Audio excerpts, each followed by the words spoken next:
Pagpapasok ako sa kwartong ito, inabot ako ng halo-halong emosyon.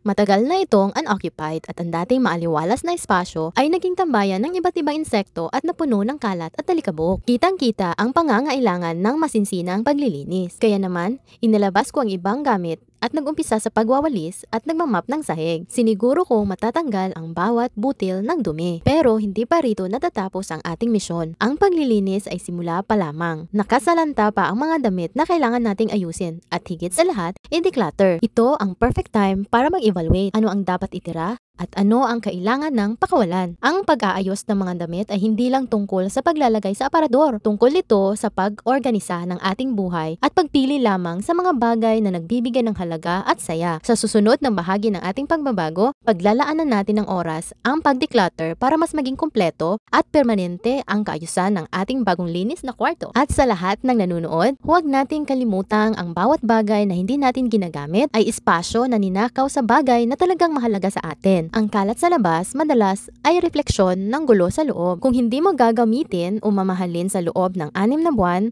malamang hindi mo na talaga kailangan. Kaya't palayain na natin ang mga gamit na nagiging mabigat at huwag hayaang maging libingan ng nakaraan ang ating tahanan. Tandaan, hindi ang dami ng gamit ang magpapasaya sa atin, kundi ang kalinawan ng paligid. Less stuff, more joy. Simulan na natin linisin ang espasyo para luminaw din ang ating isip at makagawa ng lugar para sa mga bagong alaala at mas simpleng pamumuhay. O siya, ang dami ko nang sinabi. Tuloy tayo sa paglilinis. Sa totoo lang, kung iisipin mo palang maglinis, talagang matinding pagod dito. Pero iisipin natin ang kapalit na tuwa dahil sa wakas, maaliwalas na muli ang silid na ito. Hindi na nakakakaba na pumasok dahil nabawasan na ang alikabok at nagbalik na ang preskong pakiramdam sa paligid. O siya, see you sa susunod na paglilinis natin. Salamat sa panunood. God bless everyone!